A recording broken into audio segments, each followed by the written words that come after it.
How would you fix Instagram Messenger update option not shown? Hello guys, so in today's tutorial I'm gonna show you how to fix this problem easily and fast for Android and also iOS.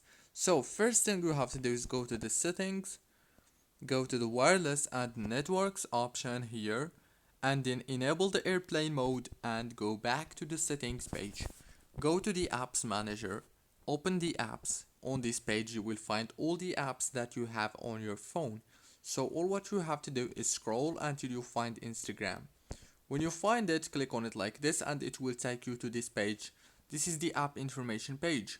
Click here on force stop and go down, click on the storage and click on clear cache.